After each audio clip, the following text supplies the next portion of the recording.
放了我妹妹！放了，我就放了他。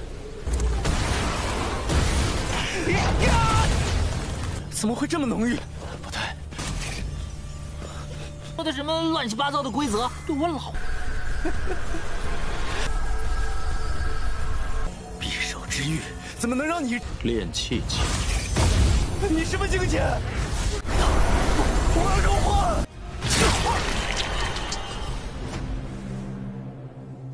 Halo guys, welcome back to Kobe Movie. Dan ini kan udah selesai guys. Waktunya kita melanjutkan dua tongwa kesayangan dong. Satunya Sang Dewa Jentikan Jari, satunya lagi si jenius tidak tertandingi alias Lord Ling Feng. Nah, di part 143 hari ini kita semua bakal melihat Dewa Su yang bertarung melawan penguasa wilayah di sana yang sangat jahat guys. Selain itu, kita akhirnya bisa mengetahui tujuan asli dari si Feng Zhou alias Putra Suci. Dan tujuannya itu berhubungan dengan Su Yang. Mantap kan? So, maka dari itu, kita review sedikit dulu buat part kemarin biar pada nggak lupa kenapa ini semua bisa terjadi. Nah, di Sabtu kemarin itu para pasukan dari makhluk abadi sudah menyerang klan siluman. Bahkan Fu Yin turun tangan sendiri untuk menghabisi mereka semua guys. Ini tentu bencana dong. Sementara di sisinya Su Yang, dia membantu Li Ye untuk hidup kembali. Tetapi Li Ye menemukan fakta menyedihkan di mana adiknya dijual oleh sang Baby Hong kepada penguasa wilayah di sana. Padahal Baby Hong adalah orang yang paling dia percaya. Sungguh jahat bukan guys? Tetapi Su Yang di akhir menawarkan bantuan. Jikalau pengen adiknya selamat, maka cepat bawalah dia menemui penguasa wilayah di sana. Mantap, Lord Su yang turun tangan auto kelar tuh. Sehingga dengan ini pun kita masuk ke intro ya guys. 是哥哥害了你，是我太没有玲珑。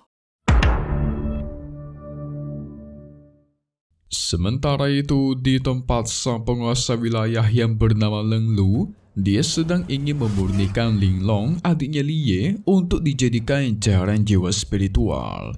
Tubuhnya Linglong yang masih bersih itu pasti bisa menciptakan cairan yang murni pula. Wah wah wah. Tapi nggak lama dari itu muncullah si Li Ye.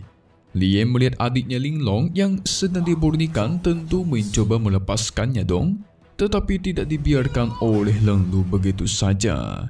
Siapa yang mengizinkanmu masuk, ha? Sayangnya Leng Lu terlalu kuat. Setiap Li Ye menerjang ingin mendekat, itu pasti dipentalkan.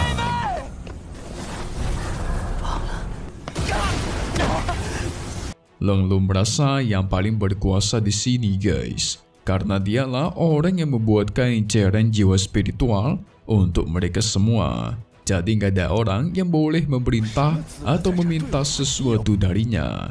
Parah sekali. Li Ye terus memohon agar melepaskan sang adik. Adiknya Linglong belum terkontaminasi sama sekali. Masih bisa hidup, jadi jangan dimurnikan untuk menjadi cairan jiwa spiritual. Tetapi Leng Lu tidak peduli. Dia tetap ingin membuat cairan jiwa spiritual yang murni guys. Li Ye pun tidak ada pilihan selain menawarkan dirinya menjadi pengorbanan. Dia pengen menggantikan adiknya Linglong. Waduh, biar dia saja yang dimurnikan gitu guys. Leng Lu sempat berpikir sejenak, akhirnya dia menantang Li Ye. Kalau si Li Ye bisa menembus dinding kabut beracun buatannya, maka dia bakal melepaskan Linglong. Bentar. Kok penguasa wilayah bisa membuat kabut beracun ya? Jangan-jangan penguasa wilayah inilah yang membuat kabut beracun di seluruh tempat di sana. Bisa jadi nih.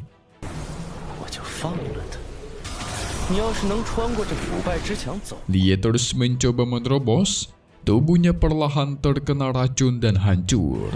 Tapi di sisi lain, Leng Lu begitu bahagia ketika dia mencium bau pembusukan dari tubuhnya Li Ye. Dia terus berkata, sangat sempurna, sungguh bau yang sempurna katanya. Entah apa yang ada di otak orang ini guys. Orang gila dia nih otaknya nih. Tapi di satu sisi jiwanya Lie sangatlah kuat, mampu bertahan begitu lama.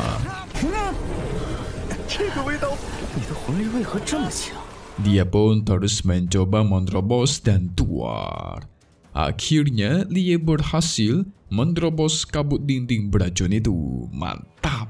Sungguh usaha yang luar biasa demi adiknya ya guys.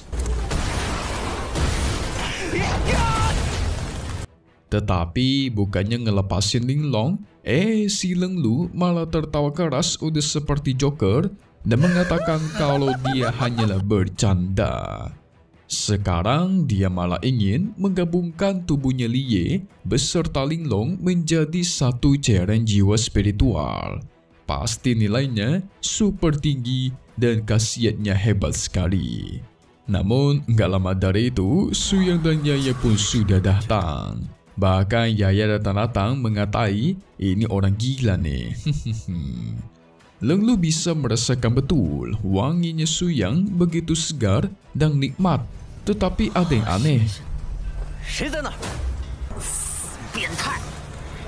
Pembusukan di tubuhnya Lie itu semakin lama semakin berkurang. Harusnya nggak mungkin bisa seperti ini dong. Gimana ceritanya tubuh Lie bisa melawan racun pembusukan? Tentu saja itu semua karena Lie memakan cairan jiwa spiritual milik tuanku. Jadi semua racun tidak berguna, balas si Yaya. Tentu Leng Lu nggak percaya guys. Mana mungkin ada orang lain yang bisa menciptakan cairan jiwa selain dirinya. Karena nggak percaya, Suyang pun tunjukkan hasil buatannya. Yang tentu khasiatnya jauh lebih murni dan jauh lebih sakti daripada milik Leng Lu. Itu malah semakin membuat dia tidak percaya guys. Tidak mungkin ada orang bisa membuat cairan jiwa yang lebih bagus darinya. Karena yang namanya pembuatan jiwa spiritual itu memiliki batas maksimal. Ini seakan-akan Suyang melampaui batasnya gitu guys.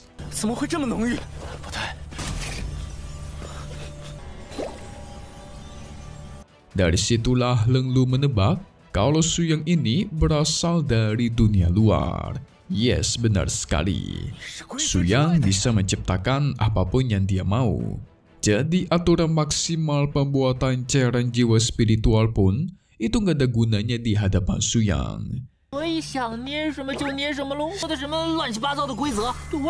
Karena udah seperti ini, Leng Lu harus turun tangan untuk menyingkirkan Suyang. Karena dia orang luar yang tidak pantas berada di sini.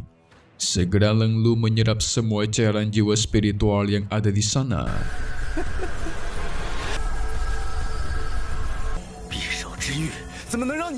Menciptakan ledakan luar biasa sampai satu rumah pun dihancurkan. Orang-orang di desa melihat cairan jiwa milik sang penguasa wilayah yang begitu banyak pun pengen mengambilnya, tetapi mereka langsung meninggoy karena terkena racun pembusukan dari cairan itu. Yang ternyata guys, benar tebakan Mimin di awal, sebenarnya wilayah pembusukan racun di sini itu semua karena Leng Lu. Makanya dia tidak terima ada orang luar yang bisa mencegah pembusukan racun. Dia pun mencoba meracuni Suyang dengan kekuatan badai racun terkuatnya dan tuar. Dengan mudah Suyang hilangkan semuanya, bahkan semua kabut racun yang ada di sana itu langsung dia serap ke hadapannya guys. Sempat dia bertanya kekuatan macam apa yang dimiliki oleh Suyang. Cuman dijawab sama Suyang, aku di tahap pemurnian Qi saja. Hehehe. Jawaban pamungkas dari episode 1 nih. Leng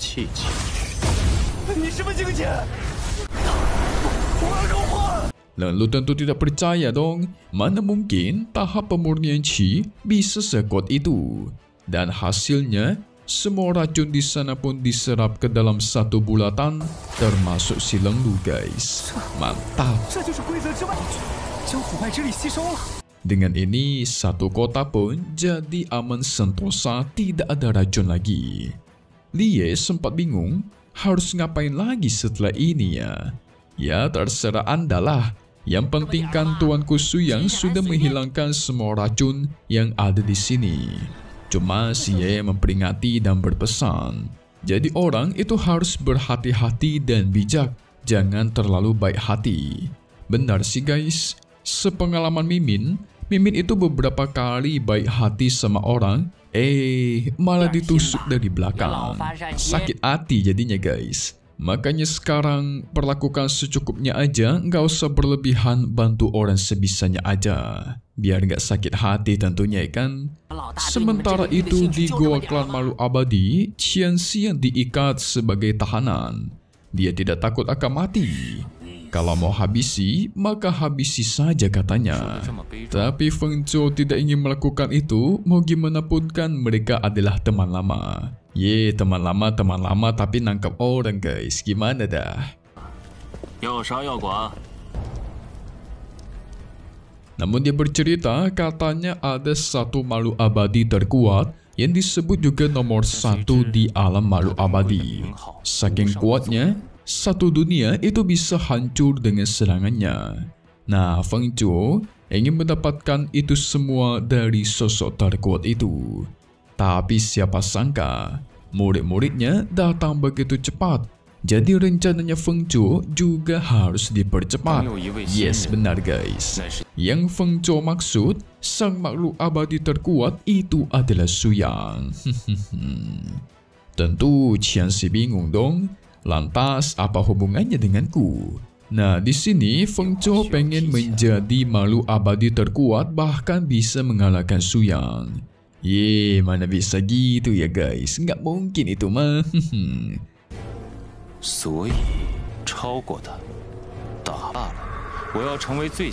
Dalam mencapai tujuan itu, Feng Zhou membutuhkan banyak sekali kekuatan. Salah satunya inti iblis yang lebih banyak, dan Feng Zhou membutuhkannya dari Qianxi.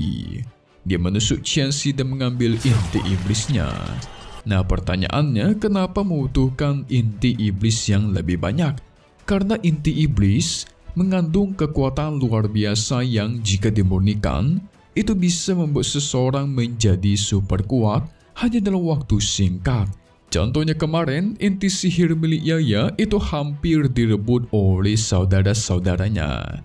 Karena memang khasiat inti sihir memanglah sehebat itu guys. Nah, pertanyaannya, apakah Qianxi bakal meninggoy dan gimanakah Su Yang bertemu dengan Feng Zhou yang begitu percaya diri?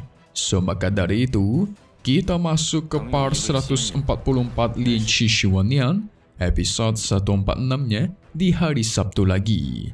Jadi guys, nanti Su Yang masih melanjutkan perjalanannya. Tetapi mereka malah bertemu dengan sosok wanita putih yang menyeramkan.